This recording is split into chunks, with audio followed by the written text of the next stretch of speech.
Perëndia është perëndi drejtësie, e dini ç'do të thotë? Ai I bën të drejta gjërat e gabuara.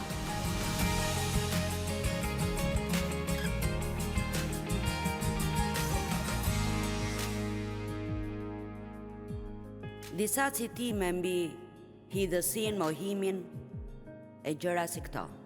I dobti s'mund të falë kur, sepse falja është një cilësi e të fortit. Duhet shumë forcë që t'jesh në gjendje të falësh dikë, të harrosh dhe t'i besosh Perëndis, të bëj vetëm atë që ai mundet. Kam thënë dhe më parë se kur dikush ju lëndon, mos lejoni të vazhdoj t'ju lëndoj gjithë jetën tuaj, duke u kapur vazhdimisht tek ajo që ai ju ka bërë, duke e urryer. Më pëlqen kjo, autori I këtij citimi është I panjohur. Falni, jo sepse armiqtë tuaj e meritojnë faljen, por sepse ju meritoni paqen. A s'është e bukur? Një histori e shkurtër. Një ditë, 2 mursh po esnin në rrugën e fshatit, po shkonin në një fshat tjetër që të ndihmonin me të korrat. Ndërsa ecnin, ata pan një grua të vjetër të ulur në anë të lumit. Ajo ishte shqetësuar sepse nuk kishte urë dhe s'mund të hidhej në anën tjetër. Murgu I parë me mirësjellje I tha, do të mbajmë në krah që të kalosh lumin. Faleminderit, tha ajo duke pranuar ndihmën. Kështu 2 burrat bashkuan duart, e ulën atë mbi duar dhe e nxorën në anën tjetër. Kur arritën në anën tjetër, e ulën poshtë dhe ajo vazhdoi rrugën. Pasi kishin ecur rreth 1 kilometër, murgu I dytë filloi të ankohej. Shi rrobat e mia, tha ai, janë bërë pis nga që mbajtëm atë grua. Dhe shpina akoma më dhem nga që e ngritëm atë, po më ngrin pak nga pak. Murgu I parë buzëqeshi dhe thjesht tundi kokën. 1 kilometër më shumë dhe murgu filloi përsëri, po më dhem shpina kaq shumë, dhe e gjitha kjo nga që ngritëm atë grua përgjatë lumit. Nuk mund të eci më nga që kam dhimbje. Murgu I parë pa shokun e tij, që tani ishte ulur duke rënkuar, e ke vrarë mendjem se nuk po ankohem unë? Ai tha, ty të dhem shpina sepse akoma po e mban atë grua, kurse unë e lash 5 kilometra më poshtë. Tani, kuptojni ç'do të thot kjo. Ju keni dhimbje. Forca. Sot këtu ka njerëz që kanë dhimbje dhe kanë pasur dhimbje prej shumë kohësh, disa prej tyre ndoshta gjatë gjithë jetës për shkak të diçkaje që u ka ndodhur në fëmijëri. Nga që ata kanë refuzuar ta harrojnë atë. Sot ka ardhur dita ta harroni. Amen. Sa nga ju I kanë kuptuar ato që unë kam thënë? Mirë. Mesazhi është të djegur por jo të hidhur. Të gjithë do të lëndohen në jetë. Pavarësisht se kush jeni, çfarë të kaluar e keni, tashmë jeni lënduar. Ndoshta do të lëndoheni përsëri. Por lajmi I mirë është se shëruesi I madh I jetës sonë është brenda nesh, si besimtar në Jezus Krishtin. Unë jam lënduar në fëmijëri, jam abuzuar nga babai dhe xhaxhallarët dhe gjyshi im dhe u martova me djalin e parë që më propozoi. Isha 18 vjeç dhe ishte një nga gjërat më të marra që kam bërë, sepse ai ishte edhe më keq se unë. Dhe e dini, shumë herë njerëzit e plagosur martohen me njerëz të plagosur dhe vazhdojnë të plagosin njëri tjetrin. Mendoja se askush do të më donte dhe nga dëshpërimi u martova me djalin e parë që më propozoi. Sa nga ju e dinë se kjo është një tendencë, kur kemi frikë nga vetmia pranojmë diçka edhe nëse e dim thellë në zemër se nuk është gjëja e drejtë. Amen? Po, prediko. Amen. Por pastaj zbuloni se kur e keni problemin e keni. Dhe kështu kishim 5 vite të martuar, por ishte më shumë si një lojë, sepse ai vazhdimisht shkonte pas grave të tjera. Nuk funksionoi. Ishte njeri I keq dhe ishte hajdut, shkruante çeqe falco dhe ishte një rëmujë e vërtet. Më linte gjatë gjithë kohës, ai më braktisti në Albuquerque, më braktisti në Oakland, Kaliforni dhe mu desh të merja para borxhe të kthesha në shtëpi. Pse ndodh që gratë që janë lënduar martohen me një njeri të tillë dhe pastaj vazhdojnë të kthehen tek ai? Forca, apo më dëgjoni? Dhe vazhdojnë të kthehen tek ai. Ju meritoni më shumë se kaq. Dhe unë meritoja, por duhet të qëndroni për veten tuaj. Amen? Zakonisht, marrim atë që durojmë në jetë. Mirë, unë kisha një fëmijë. Në fund të asaj martese, kisha bërë një abort dhe pastaj pata një djalë. Ishim të martuar prej 5 vitesh dhe djali lindi gati në fund të martesës dhe unë e quajta David. Si ishte emri i burrit tim. I vura emrin e vëllait tim në fakt, por pastaj takova Devin, kur djali im Davidi ishte vetëm 9 muajsh dhe Devi dhe unë bëm 5 takime dhe ai më propozoi. Gjithmonë bëj shaka, por ndoshta është e vërtet. Duhej të më propozonte pa marrë vesh se çfarë po merrte, ndryshe s'do ta kishte bërë. Dhe unë kisha, po them, një mal me probleme. Kështu kur qëndroj këtu dhe ju them se fjala e Perëndis funksionon, dhe ajo do t'ju ndryshoj ju, e do t'ju shëroj ju. Nuk po ju a them nga që thjesht e lexoj në një libër. Unë kam përjetuar fuqinë shëruese të Perëndis në jetën time, por dua t'ju them se kërkon më shumë se sa thjesht të luteni për shërim. Ne lutemi dhe mendoj se kemi një ide të gabuar për lutjen. Ne mendojmë se kur lutemi, Perëndia rregullon çdo gjë. Por e dini çfarë kam kuptuar gjithmonë më shumë këto vitet e fundit? Kur ne lutemi, shumë shpesh Perëndia na tregon çfarë të bëjmë. S'po them se Zoti nuk lëviz në mënyrë të mbinatyrshme. Çdo gjë që ne s'mund ta bëjmë, ai do ta bëjë për ne. Nëse nuk do të bëjmë asgjë, e të presim që Zoti të bëjë çdo gjë, atëherë kjo nuk do të ndodhë. Dhe nëse jeni lënduar shumë nga dikush, mund të shëroheni e të jeni të plot përsëri. Por unë nuk do t'ju them ndonjë histori të sajuar apo të trilluar. Nuk do të jetë lehtë. Do të duhet kohë. Do t'ju duhet të bëni disa gjëra që nuk do të doni t'i bënit, gjëra që ju ndjeni se nuk janë të drejta, siç është falja e njerëzve. Dhe ndoshta edhe t'ju kërkohet nga Perëndia që t'i bekoni ata njerëz.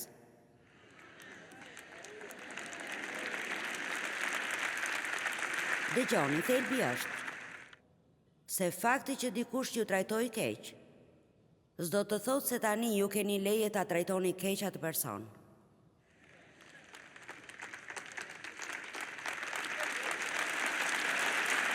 Nuk e di pse mendojmë kështu.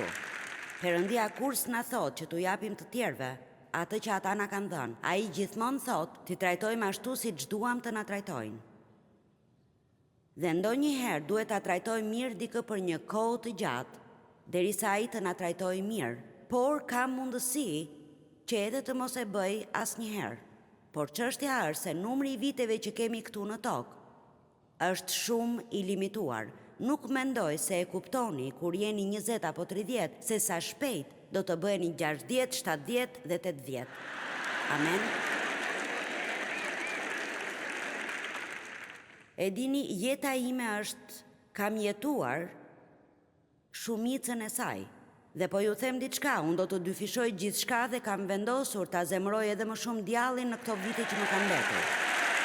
Sepse vërtet, ajo që Perëndia ka bërë në jetën time është absolutisht e mahnitshme dhe mund t'ju them se do të ishte plotësisht e pamundur po të ishte dikush tjetër veç Perëndis. Në asnjë mënyrë ajo që Perëndia ka bërë për mua s'mund të ndodhte, sepse vetëm ai mund, është dhe dëshiron të bëj pikërisht të njëjtën gjë në jetën e secilit prej jush. Por gjëja e parë që duhet të lini më njanë është hidhësia, është mohimi, është urrejtja, është ofendimi. Duhet të hiqni dorë nga këto gjëra, sepse ashtu siç kemi lexuar më parë dhe lexojmë tek Marku 11, thuhet të gjitha ato që kërkoni, duke u lutur, besoni se do t'i merrni dhe ju do t'i merrni ato. Sidoqoftë, kur nisni të luteni, nëse keni diçka kundër ndokujt, faleni, harrojeni që edhe Ati juaj që është në qiej t'ju falë mëkatet tuaja. A mund ta dëgjoj dikush këtë aq mirë sot sa ta besoj me të vërtet? A e kuptoni se ç'do të thotë kjo? se çdo lutjeje që bëjmë, nëse e bëjmë me mosfalje në zemrën tonë, Perëndia nuk mund dhe ai nuk do t'i përgjigjet asaj lutjeje.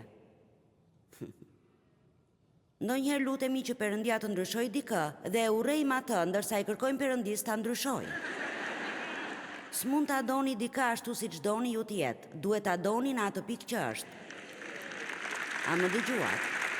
S'mund ta duam dikë siç duam ne të jetë, duhet ta duam në atë pikë që është dhe kjo do ta ndihmojë të shkojë atje ku duhet të jetë. Dhe nuk po them t'i lejoni njerëzit t'ju abuzojnë, apo t'i lejoni të përfitojnë nga ju. Nuk është as pak kjo që po them, por po them se ju nuk mund t'i mbani këto gjëra në zemrën tuaj. Mendoni për atë që Jezusi tha në kryq, atë fali, sepse nuk e din se ç'bëjnë. Stefani, kur po e godisnin me gur, tha fali ata. Keni dëgjuar atë që tha Pali, kur të gjithë e braktisën, ai tha, Zot fali ata. Mendoj se shumë herë, kur njerëzit na lëndojnë, nuk e din se ç'po bëjnë. Po veprojnë bazuar tek dhimbja e tyre, shumë herë njerëzit na lëndojnë dhe nuk e kuptojnë se e kanë bërë. Dhe nuk po them se babai im nuk e dinte që ajo që po bënte duke ma abuzuar seksualisht ishte e gabuar. E dinte që ishte gabim, ndryshe s'do të shkonte aq larg sa ta fshihte. Por unë vërtet nuk besoj se ai e kuptonte atë që po më bënte. Nuk mendoj se ai vërtet, kur ishte 80 vjeç, më tha se nuk e dinte se sa shumë po më lëndonte. Mirë, ai ishte rritur në një shtëpi me incest dhe po sillej ashtu siç kishte mësuar aty. Njerëzit e lënduar lëndojnë të tjerët, kur e mësoni këtë, atëherë do të jeni në gjendje të kapërceni gjërat që njerëzit ju bëjnë. Ka kaq shumë stres në botë dhe njerëzit sot janë gati të shpërthejnë dhe përfundojnë duke lënduar të tjerët dhe pastaj ne vazhdojmë t'i lejojmë të na lëndojnë duke qenë të hidhur e të dëshpëruar. Jeta i lëndon njerëzit. Kështu dua t'ju pyes. A jeni të hidhur nga që jeta juaj ka pasur ngjarje të hidhura më shumë se sa normale? Jeni të sinqert, sa nga ju kanë pasur kohë të vështira në jetë? Të shohim. Unë gjithashtu. Vuajta nga kanceri i gjirit, kam pasur dhimbje migrene. Jam abuzuar në fëmijëri, e dini, me radhë. Por, Perëndia kishte më shumë gjëra. Forca, Perëndia kishte më shumë gjëra. Perëndia im.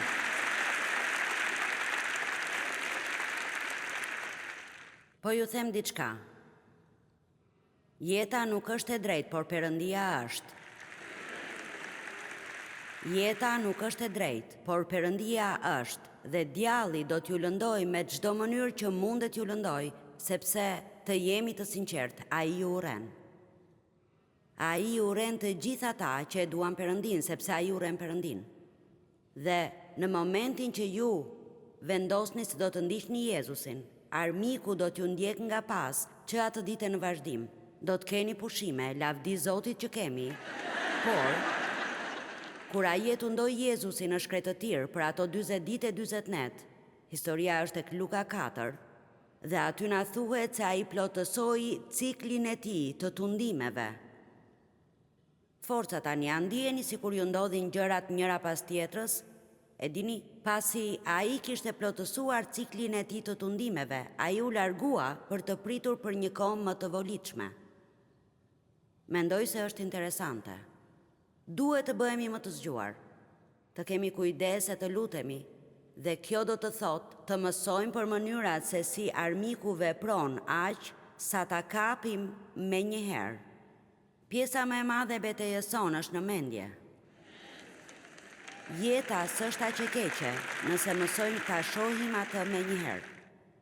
Shumë njerëz shohin gjatë gjithë kohës atë që nuk kanë dhe nuk shohin asnjëherë atë që kanë. Kur thash sa nga ju kanë pasur jetë të vështirë, gjysma juaj ngriti duart dhe jam e sigurt se keni pasur një jetë të vështirë, por mund t'ju them se mund ta ndihmoni veten tuaj. Pikërisht tani, sot, duke bërë atë që unë duhet të mësoja ta bëja. Unë nuk duhet të shoh ato që nuk kam, ato që nuk kam pasur, që kam humbur, që më kanë munguar, dhe të shoh ato që kam dhe ato që Perëndia ka bërë për mua.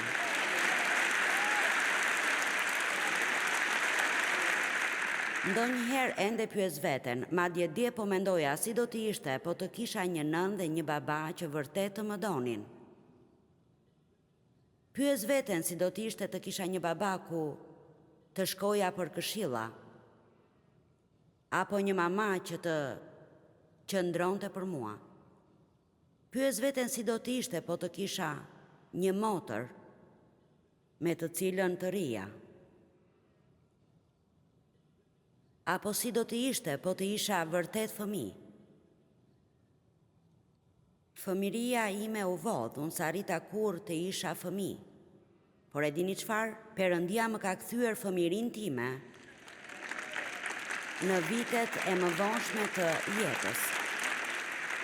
Perëndia është perëndi drejtësie, e dini ç'do të thotë? Ai i bën të drejta gjërat e gabuara. Jeta mund të mos jetë drejt, por dua t'ju them se nëse e humbisni këtë fjali e humbisni thelbin, bëheni gjërat sipas mënyrës së Perëndisë. Dhe kjo është edhe shkurt edhe gjatë. Bëheni gjërat sipas mënyrës së Perëndisë. Dhe Perëndia do t'ju shpërblej shumë herë më shumë për çdo gjë të keqe që ju ka ndodhur juve, por jini të gatshëm t'i bëni gjërat sipas mënyrës së tij. Dhe kjo do të thotë se duhet i bindeni Perëndisë, doni apo s'doni, mendoni se është e drejtë apo jo, ndiheni apo s'ndiheni mirë, ju pëlqen apo jo, përkushtoni t'i bëni gjërat sipas mënyrës së tij, sepse në fakt vërtet besoni se Perëndia është më i zgjuar se ju. Dhe se mënyrat e tij funksionojnë.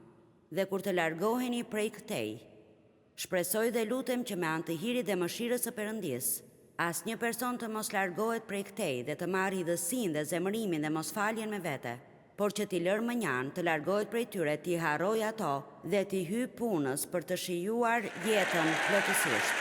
Amen. Po.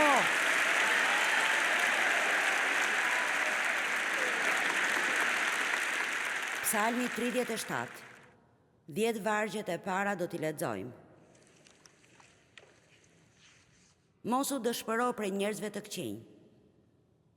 Mos ki smir ata që veprojnë me ligësi. Sepse ata shpejt do të kositen si bari dhe do të thahen si bari i blert.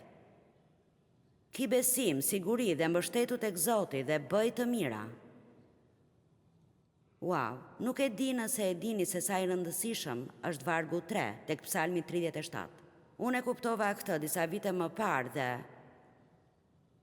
në librin Besimi pa lëkundur ka 2 kapituj mbi besimin tek Perëndia dhe të bërit të mirën. Kur kemi probleme, dëgjojmë gjithmonë beso Zotin, por Bibla nuk thot vetëm këtë.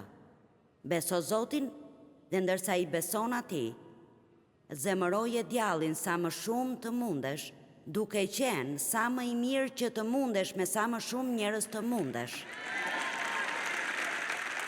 Sepse kjo është preke kundërta e asaj që do të bënte një njeri i zakonshëm. Njerëzit e zakonshëm, kur janë të lënduar, janë grindavec, nuk duan të rinë me asnjë dhe u anxherin inatin të tjerëve, por Bibla thot se sa më të lënduar t'jeni, aq më shumë të mira duhet të bëni. A doni ta bëni këtë? E mposhtim të keqen me të mirën në Romakëve 12:21. Ky është sekreti më i fuqishëm dhe më i madh frymëror në Bibël. Nëse gjëra të këqija ju janë bërë, mos i ka përceni ato të këqija duke u kthyer gjithë njerëzve të tjerë ato që ju keni marrë. Dëgjoni, unë kalova vite duke e bërë Devin të paguante për atë që i matë më kishte bërë. Dëgjoni, kur jemi të zemruar me dikë dhe s'ja kthejmë dot atij, atëherë nxjerrim tek të tjerët në jetën tonë. Sa e din se e bëjmë këtë? Si ishte faji i tij, e trajtoja si të ishte faji i tij, sepse doja që dikush të paguante. Por lexova tek Mateu 18. Për atë burr që duhej t'i falte një borxh të vogël dikujt që s'mund të paguante. Ai nuk mund t'ia kthente borxhin. Vetëm Perëndia mund t'ju kthej borxhin për atë që ju kanë bërë. Njerëzit s'mund t'ju kthejnë, vetëm Perëndia mund t'ju kthej dhe s'do t'ju jap thjesht atë që ju është marrë, por dyfishin e asaj që ju është marrë. Nëse veproni sipas mënyrës së Tij, besoj Zotit dhe bëj të mirën, mos u shqetësoni për atë që ju kanë bërë të tjerët dhe bëni të mirën sa më shumë të mundeni çdo ditë të jetës suaj. Gjej kënaqësi në Zotin dhe ai do të plotësojë dëshirat e zemrës sate. Vendose fatin tënd tek Zoti, ki besim tek ai dhe ai ka për të vepruar. Ai do të bëjë të shkëlqejë drejtësia jote si drita dhe ndershmëria e saj si mesdita. Ri në heshtje para Zotit dhe prite atë me durim dhe besoja veten atij. Mos u hidhëro për atë që i shkojnë mbar punët e veta, për njeriun që ndjek planet e këqija të tij. Hiq dorë nga zemërimi dhe lëre përbuzjen. Hiq dorë nga zemërimi dhe lëre përbuzjen, mos u dëshpëro, kjo do të çonte edhe ty të bëje të keqen. Sepse njerëzit e këqinj do të shfarosen, por ata që shpresojnë tek Zoti do të bëhen zotër të tokës. Edhe pak dhe i pabesi nuk do t'jetë më, po ti do të kërkosh me kujdes vendin e tij dhe ai nuk do të jetë më. Perëndia do të merret me armiqtë tuaj, nëse prisni në të. Isaia 61:7 thot, në vend të turpit tuaj do të keni një nderim të dyfisht. Në vend të hutimit do të ngazëllojnë në trashëgiminë e tyre. Prandaj dëgjoni këtë, në vendin e tyre jam e kënaqur që nuk thot kur të shkoni në qell. Prandaj ndërsa jeni ende këtu, në këtë jetë duke jetuar jetën tuaj, do të zotëroni dyfishin dhe do të keni një ngazëllim të përjetshëm. Në rregull, lavdëroni fort Perëndin.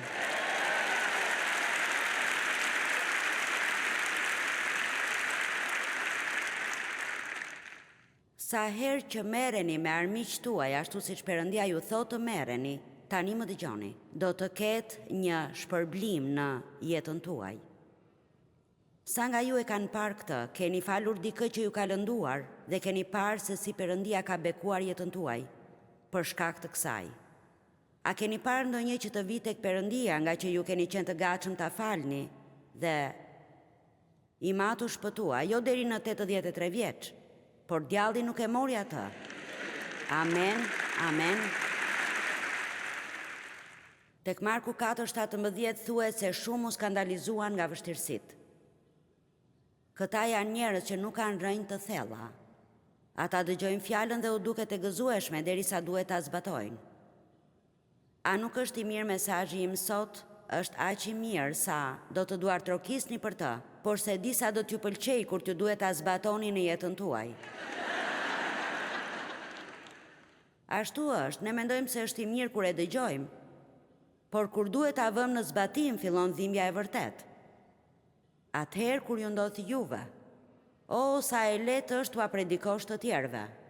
Mund të ndodhë dhe me mua, mund të kënaqem kur ju predikoj juve në këtë takim të sotëm, në takimet e tjera që vinë, por po ju them diçka. Nëse kur të shkoj sot në shtëpi më ndodh diçka që s'më pëlqen, atëherë duhet ta vë në zbatim atë që ju kam predikuar. Dhe nëse doni të testoheni, jetoni sipas kësaj. Dhimbja jon mund të ketë një qëllim. Nëse jemi të bindur të bëjmë çdo gjë që Perëndia na thot, ai e përdor atë jo vetëm për të mirën tonë, por edhe të njerëzve që na rrethojnë.